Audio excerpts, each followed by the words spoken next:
Miami Heat, Miami Heat, Miami Heat.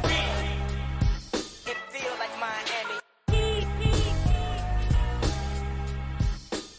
Welcome to the Miami Heat Beat Postgame Show. I'm your host, Giancarlo Navas. And with me today, two of my favorite people welcoming back Saucy Takes.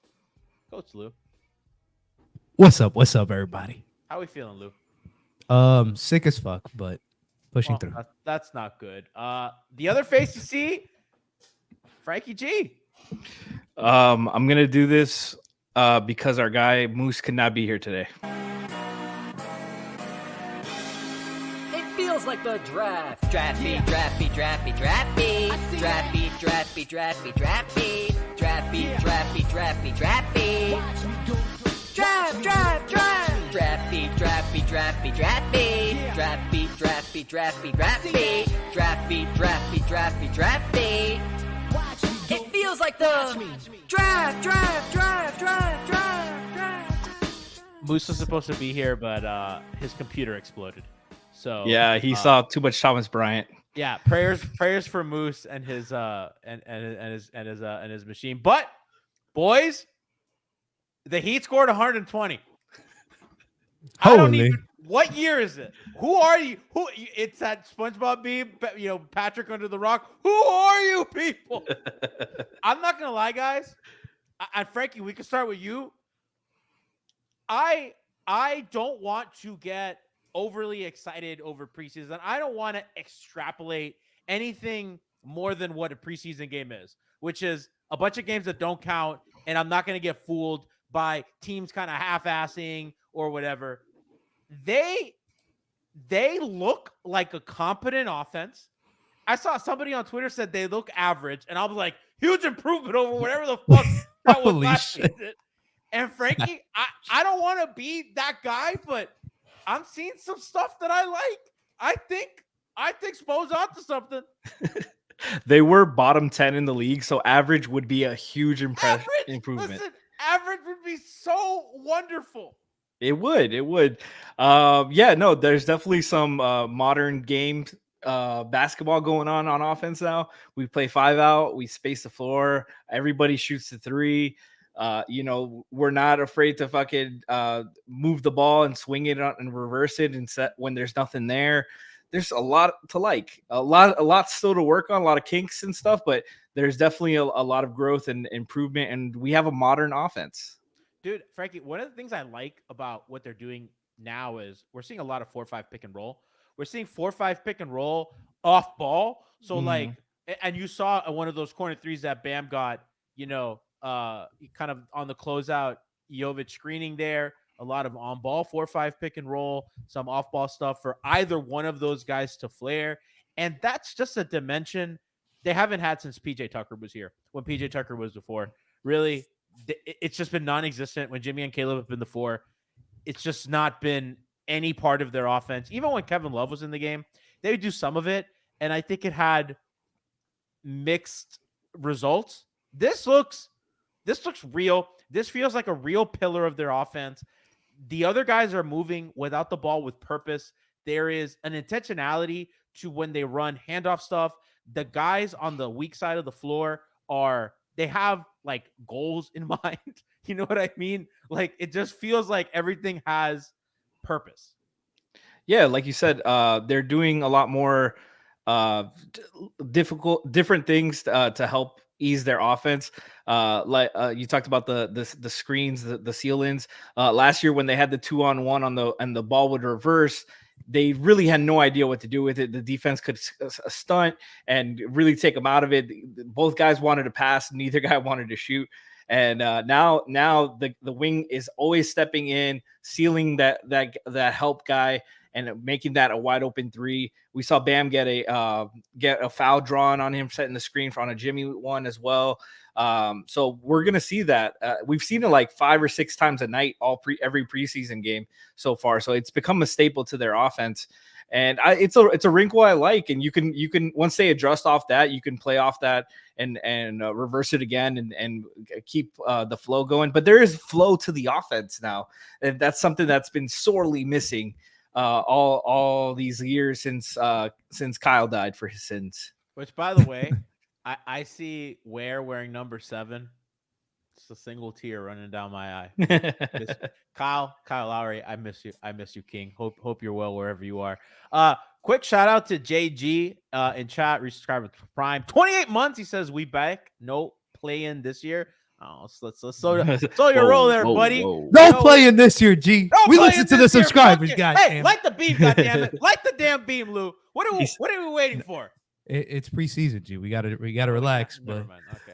Who said we go in I'm draft excited. lottery this year? Excuse me for finding a little joy in a basketball team that I got to be honest with you. It's been a while since I've had joy. I just get annoyed with them. I get bothered.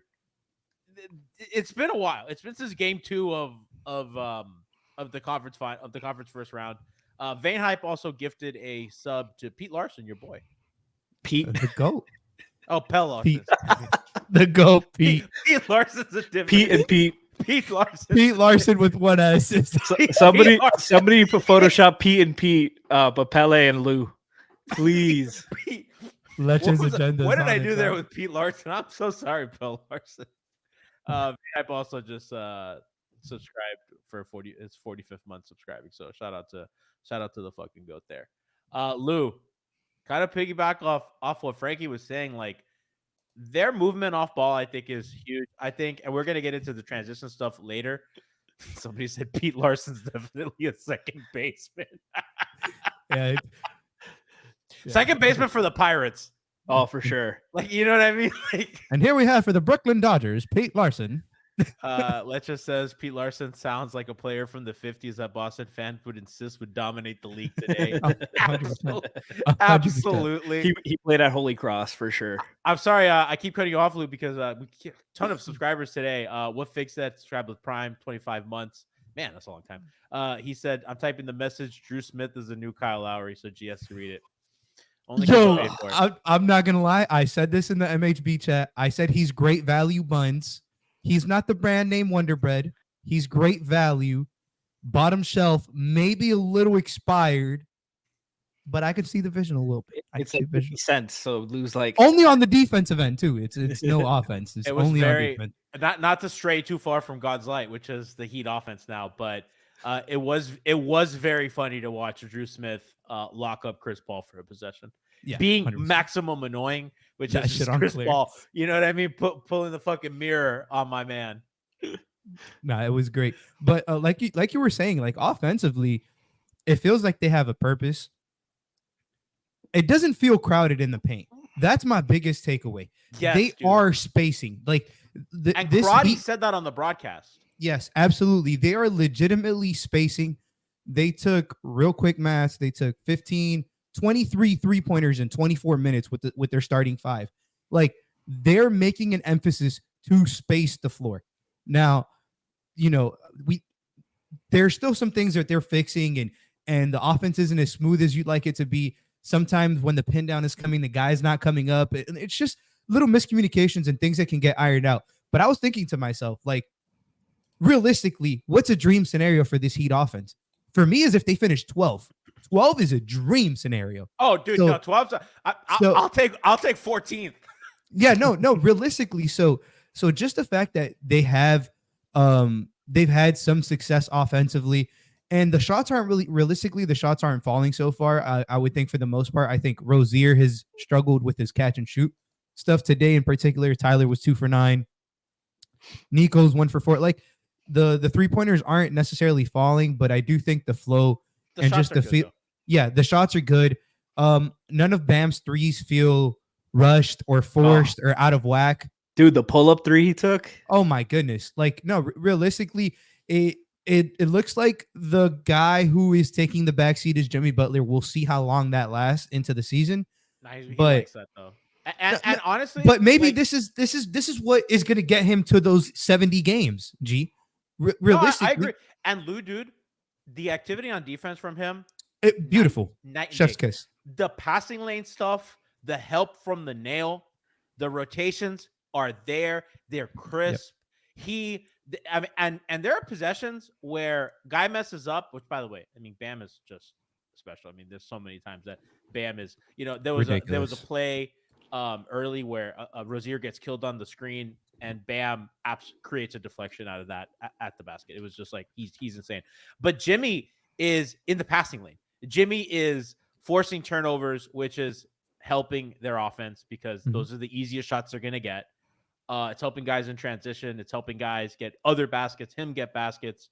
I think that if he kind of has any sort of assertiveness to the line, that's going to be like the real ingredient that's going to make, and they're going to need that because they're not going to be able to survive off this shot diet without free throws. So that's going to be the next thing. But I agree with everything that you said, Lou.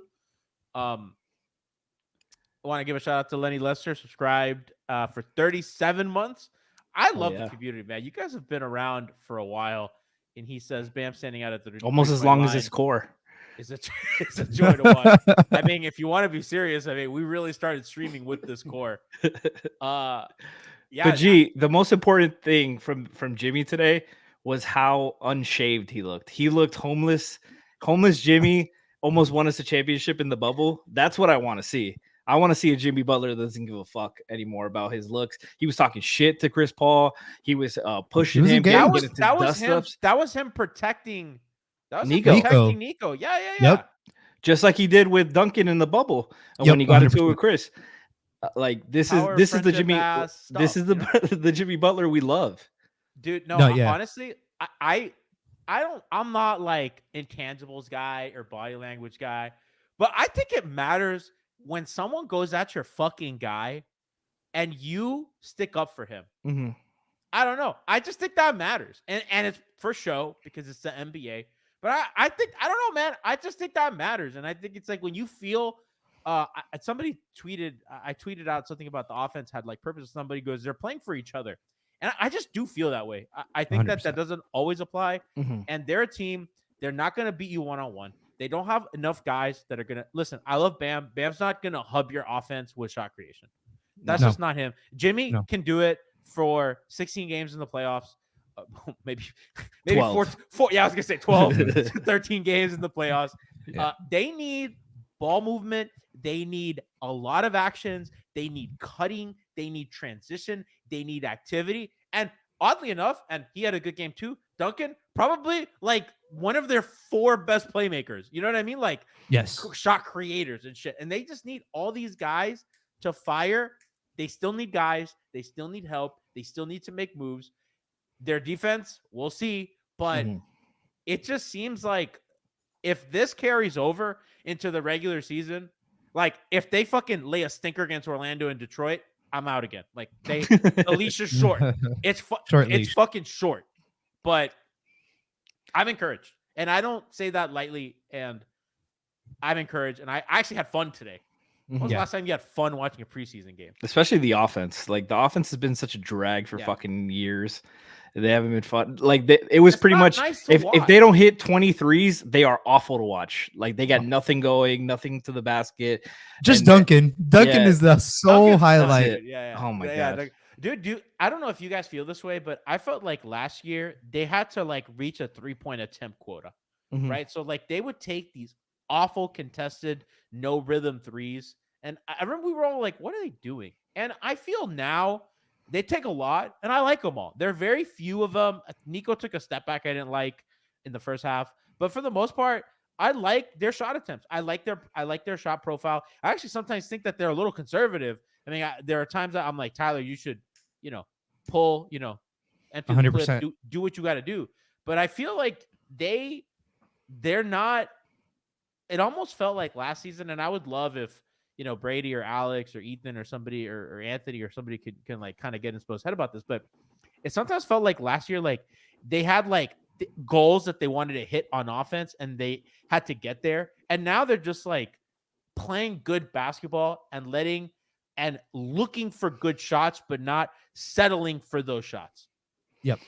Yeah, and some of that has to do with the pace, I want to say, because they're looking to push the clock earlier. We've talked about for years how a lot of the best Heat offense comes from them using their counters, using the cuts, taking advantage of the overplays and getting easy looks like that. But the big problem before Kyle Lowry got here and established more of a pace was they would get into the shot clock way too late. Now Niko is their connector. They're giving him the ball in secondary. He's looking for shooters. He's looking for the open man. And there's grab it, go, grab it, shoot, grab it, attack. Somebody go, and it's gotten easy baskets for. He's moving. Yeah, it's been contagious. They're running lanes way better in transition. Way better. Terry's So found much Bam better. for fucking lobs in transition 2 times today. Once Every last game, I think Bam's had a lob. Yeah, like yeah. it's a new world. we would go months And twice in the without fast seeing break. And twice in the fast break. Yeah, I like what Crab just said. They're not burning the whole shot clock trying to generate a shot. It's less overpassing. for sure. But Even- they still wrinkles to go to Mhm. iron out. It's the start has been brutal. Every game at the first quarter has been absolutely brutal. They're still trying not to step on each other's toes. They're not winning these minutes by a lot. The starters are not mixing in with the bench at all. They haven't played like anything with besides like the Hornets game when Tyler missed. They haven't played anything with the bench, so there hasn't been any rotation. There's like Spo's really like set on making this work. And I'm concerned that there hasn't been. I'm like it's looking better as the games progress, but would still like a little bit more focus on Jimmy in the half court, more involvement, especially because he gets eyes on him and gets basket that's inside, more paint touches as well. There's a couple of times where on the weak side they swing it and they're looking for the three, they're hunting the three. And they're not going like attacking the lanes, attacking the mismatch, and then getting a cut or something. Like it's there's still things that they can iron out, but compared to last year, it's night and day. Yeah, and a great point in terms of like getting Jimmy more involved. I'd want to see him be the screener more, like for Niko in specific. Like they've gone to this set several times now where he's a screener and he slips and Niko's either coming. I actually don't love that. I just You like think sorry, G, you like the Terry Jimmy screened, right? Yeah, because I think if Jimmy screens for Niko, I think teams guard Jimmy with big wings anyway, and I just think that's an easy switch for the defense, and I don't really. But he's think been that, slipping these, which is what's been intriguing to me. I guess it's just like, do you trust Niko to thread that pass? 100%. Okay, if you trust that, then that's good. But I think the impressive thing is I just think there's better uses of Jimmy screening and absolutely. Just in general, him slipping is something. Him slipping with spacers is the whole reason the Jimmy Kevin Love lineup worked so damn well last year, is because he was able to either be the main ball handler and have space, or be a screener and get like short roll space, right? So it's a combination of these things. And when we're running 5 out with these starters, like you can see they've used Niko in that role a lot. He's been in the short roll making great reads. His assist numbers didn't reflect it today because we missed some shots or there were some hockey assists, but these kind of things, Jimmy has that kind of processor and draws that kind of attention that even if he slips and he doesn't have to get the ball, if we're correctly spaced and that read comes a tick earlier from Terry, a tick earlier from Bam, a tick earlier from Niko, from whoever it is who's running this pick and roll ball screen, then this is going to result in open shots in the corner or open shots in the wing or the defense attacking a closeout. Just little things, man, where like I see the vision for this team and I'm so happy it's not Jimmy Butler dependent,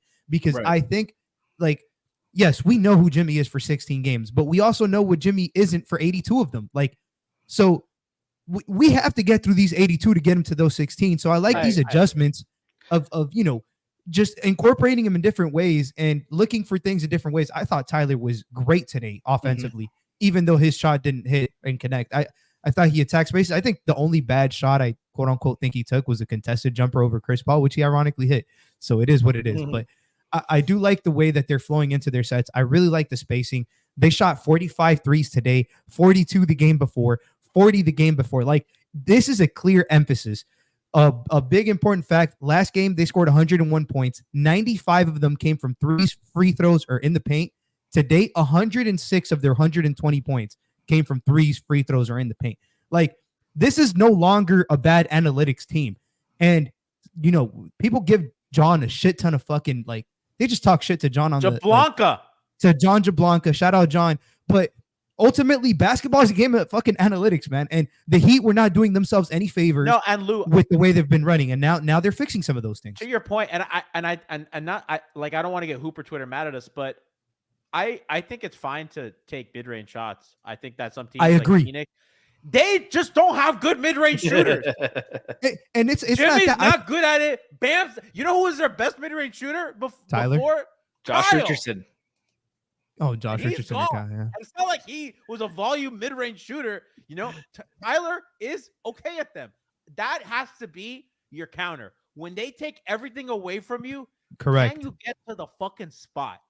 And that's Yep. how you use your mid-range game. Can Duncan, if Duncan sees two guys jumping off the handoff, can he take that step in and take that shot with a late shot clock? Can Jimmy get to the spot and elevate over his man? Can Tyler left-right slither get to that elbow, kind of leaning to his left jump shot? Can Terry get these guys on the pull-up, with a little bit of head of steam at the nail? Like, that's what you need in a playoff game. That's what you need when games get tight. But that cannot be your diet. Yeah, real quick, I wanted to add something on what Lou was talking about with the Niko Jimmy screens. You mentioned that they try to put big wings on Jimmy. They also try to hide smalls on Niko, and so that's a way to force the switch. Try to force the hedge. And Niko's really good. Like, even if Niko doesn't have the pass to Jimmy on the slip or the over the top, he's good at manipulating the angle, finding a one to the side and swinging it and putting enough zip on it. He's getting stronger and making better reads consistently. And he's very content at not getting the assist. Like, yes, he is perfectly content making the right basketball read. A lot of times we have guys on the team who I'm like, I want to pass it to this guy's the right pass, but if he's not open for a shot, he's not going to shoot it. So why am I going to pass it to him right now? And that's a problem. And Niko is just, I'm going to move the ball because it needs to be moved, and that helps the offense. And the progression goes because right now Niko is not great at punishing the smalls. I saw some improvements today. He had some, but with the starters, Franky, I think that's going to be harder to do because Miami just plays such a small backcourt, and those guys are aggressive, like backcourt guys in Tyler and Rozier. So it's going to be interesting to see how many teams put smalls on Niko, and then that becomes viable. I don't think like they start with somebody small on him, but they're very content switching on him. I could see like Boston trying Derek White on him or something, and then but I think Boston would like that switch. But regardless, I like Duncan kind of in that role that Lou was talking about, like, kind of Jimmy screening and slipping.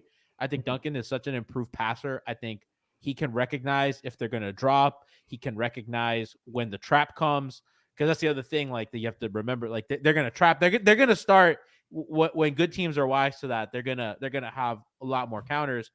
And I trust Duncan to make those reads a lot. I think they got to find a way to incorporate his passing more. Yeah. Because he is just such an improved passer, playmaker, decision maker. Man. Offense looks really good. I think we're going to have a lot to talk about in our preview shows and kind of getting into the season. Let's talk a little bit about their defense as we close out today. I saw that Cooper Moorhead tweeted out how active Miami is in forcing turnovers in the preseason. I think that is something that's going to be really important to their defense. Cooper's tweets, Heat currently lead the league in preseason opponent turnover percentage, and that isn't going to change tonight with the Spurs coughing up 14 in the first half. Plenty of live ball variety thanks to various hand swipes on drives and under the rim. They need to find their defense is going to be good because that's just what an Eric Spoelstra team does.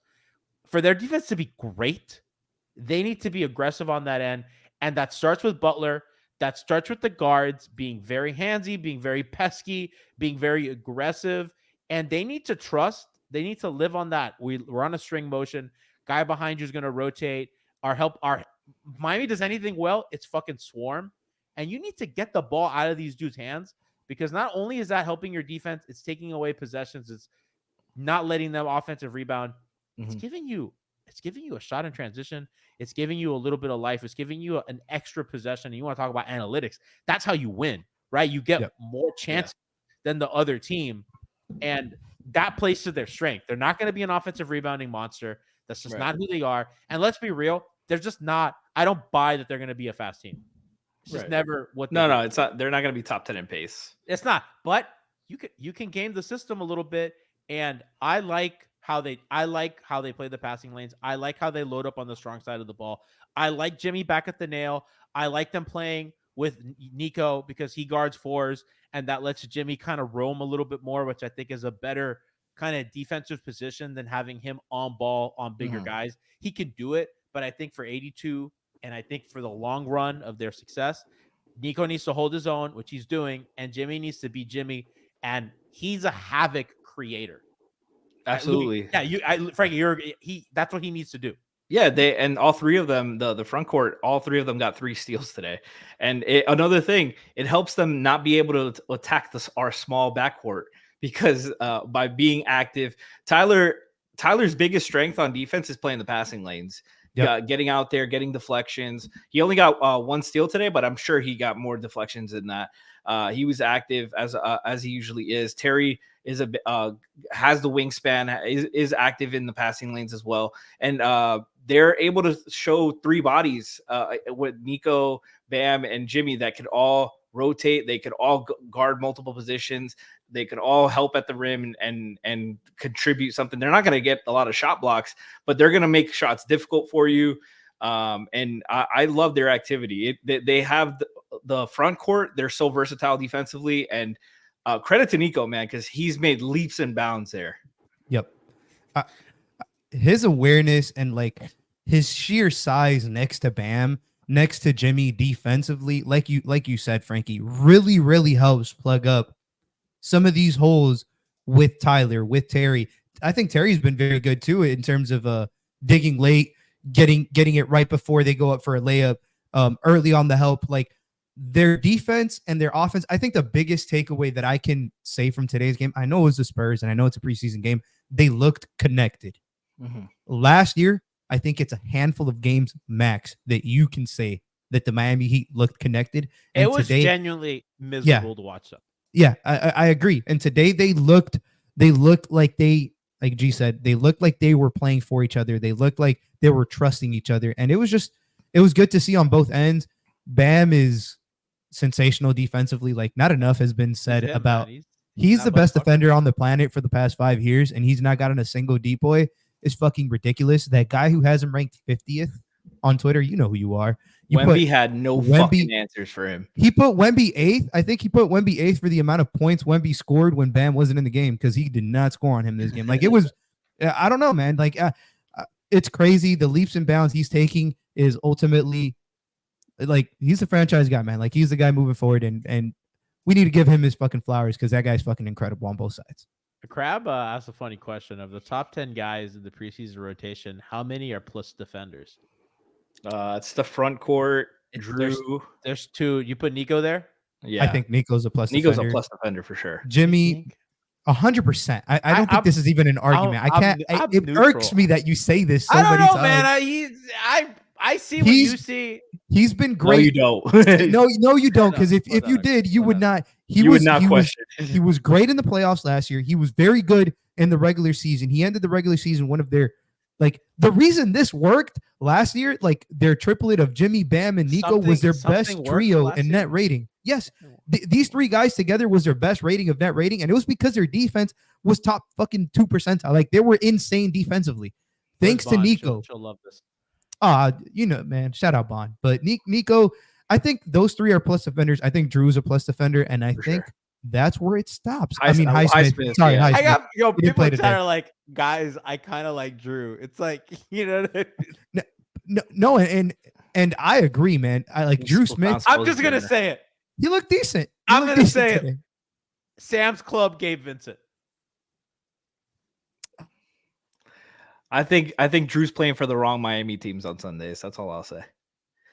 Inter? Inter. Said line up at corner. Hey man, Drew would be a hell of a safety. Oh my God. Safety. I don't know anything about football anymore. That Eric Reed made a reference that I think he compared Drew Smith or somebody to a running back and I didn't know if that guy was a Miami Dolphin or not. It's bad. I don't remember the reference. I'm sorry. Who is the running back for the Dolphins, Frankie? A-Chain, Mostert. Oh, Jalen because Wright. you're not a Dolphin. Yeah, none of us are Dolphins No, fans. I'm not a Dolphins fan. This is a Dolphin-free show, baby. I'm sorry, guys. But yeah, to answer the question, Kevin is a good positional defender, but he's not. He's a good team defender. Yeah, I wouldn't call him a plus defender. Who? Kevin Love.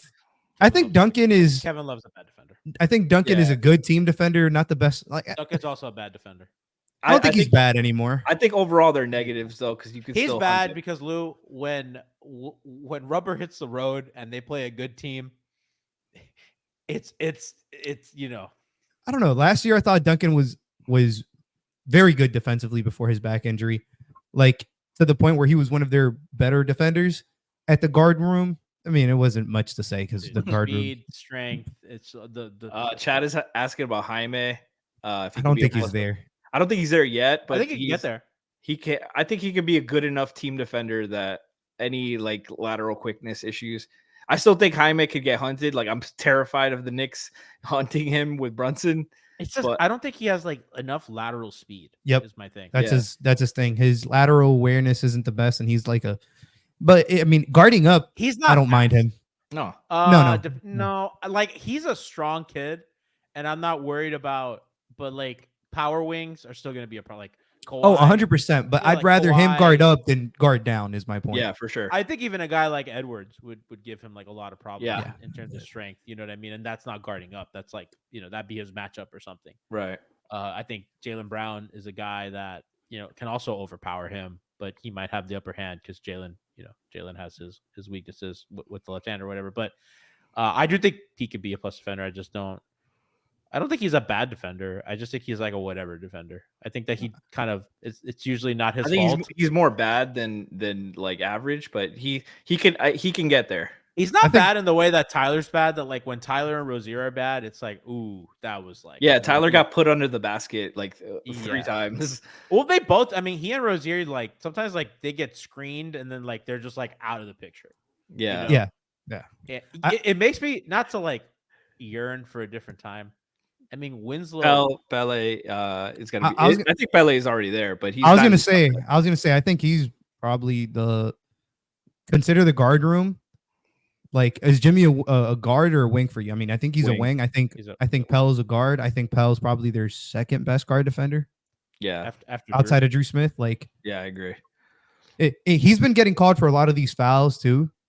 He needs to learn how to use his physicality. He'll be fine. Like, he will legit be fine. Drew got hit in the face and didn't react. I was like, "Whoa, Steven Adams over here." And then, how do you feel? By the Jaime way, gets knocked out too in the face, and no foul call. Drew 100% is getting minutes for this team. Oh, I think Drew's gonna play over Alec Burke. So this is what I came to a conclusion today. And during the whole summer league, if you guys listen to the Draft Beat shows, me, Franky, Moose, we're pretty adamant about like at some point when the Heat have enough cap space to convert one of their two-way guys to a main roster spot, it was probably going to be Keshad Johnson. I think it's probably going to be Drew Smith now. Like, it would not shock me. And it's not even it's obviously the age thing, but it's also like the depth at that position is so weak for Miami compared to the 4 spot / 5 spot where they have so many bodies that they can throw. Like, it just wouldn't shock me. Even though I want to give credit to Khalil Ware today. I'm very harsh on him because I don't think he was... Answer for your crimes. This was the best game he's played. I think he had one mistake that I counted, which was Jack Alfonso hates you. I know he does, man, and it's fine. It's fine. We can agree to disagree. I have to defend you. He goes, Lou doesn't know what he's talking about, and I go, well, in Lou's defense, Lou watched a lot of film. He's like, I don't give a shit how many clips he watched. I watched all those fucking games. Apparently, Ware went to Indiana. I would have no idea. Yeah, he did. No, I saw like 10 Ware games. Still don't like him, but today was an improvement. Like, he was physical on the catch down. Pablo, clip this for the. I need you to clip the. I don't like him. We need to get put it up on the TikTok. All the evidence. I'll be the bearer of bad news. I don't care. Fucking hate me on Twitter. I don't give a fuck. My name's Saucy Takes for a reason. But he was good today. I think his only mistake was he overcommitted to Appel Larson contain on Stephon Castle, and he dumped it off. You were wrong. I did. And I'm not afraid to do that. I know that apparently people are fucking terrified of being wrong. I don't care if I'm wrong. I know what I saw. I still don't think he should play know what much I over. saw. He said something on Twitter today that was like, if you take all the BS from Drew, he's played a good game. Yeah, of course. you do that for anybody. Who said that, Lou? Lou, I did. I said all bullshit aside. He's played a good game. take away his bad bullshit. plays. Yeah, he's Lou, a good player. Who would you rather play backup center, Ware or the Rizzler?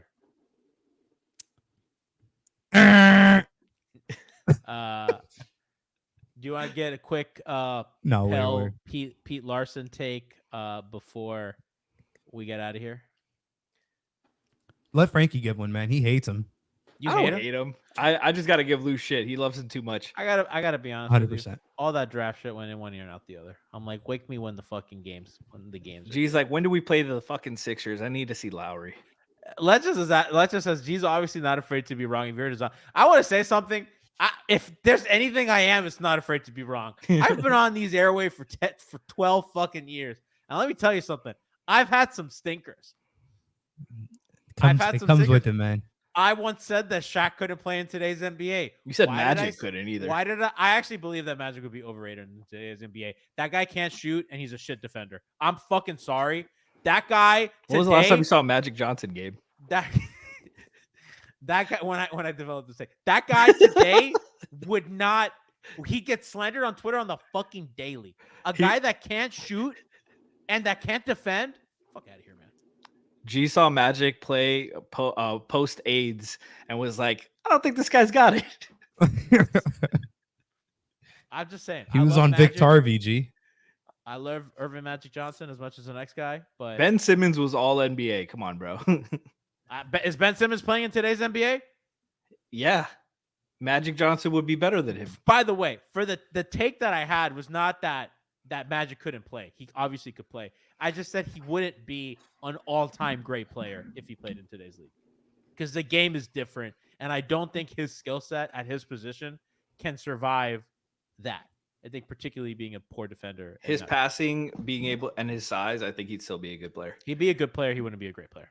I still think so. He was so good at getting guys. I actually don't even think they'd let him play point guard. They'd probably make him play center. Damn. They'd make I him don't play know.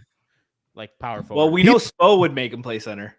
No, Spo is salivating at the thought of Magic Johnson walking through those doors today at center to give us some fucking backup Bam minutes. Hey, he would give better minutes today than fucking Thomas Why did Bryant. I volunteer this take? Like, Why is Thomas Bryant a stretch big? He needs to stop doing that, dude. It why hurts. Why is Thomas Bryant playing? I don't mind when he goes to the rim with some physicality. I thought his only decent moments were in that span where he dove to the rim instead of fucking standing out there. And the center is like, nobody cares about him shooting the three. I think it hurts the team when he's open out there for no reason. Like, he's so open, like, yeah, he has to take them, but like, he shouldn't be out there in the fucking first place. Why is he not setting hammer screens for the guy in the corner? Like, what are we doing here? I gotta be honest with you. I swear to God, if I could ask one question for Spo and True Serum, it'd be like, why do we not do any hammer action anymore? It's the weirdest thing. It always worked. It always got good shots. I just don't understand why they just decided we're not doing that anymore. Just wait until fucking Bam starts getting screens set for him. Ooh, baby. Paul Larson's going to be the hammer screener. He's going to be the hammer screener. Guys, we will be with you over the weekend with our first of two previews for the season. And then we got you covered on Monday for that second part of the preview. And then October 23rd, opening night against Orlando Magic. MHB has got you covered. We're excited to spend another season with you guys. Chat did point out that I say Kyle Lowry is an all-time great player in this era, but not Magic Johnson. It is what it is, guys. What can I say? You know, he's got bias in those glasses. We'll see you Monday or Sunday.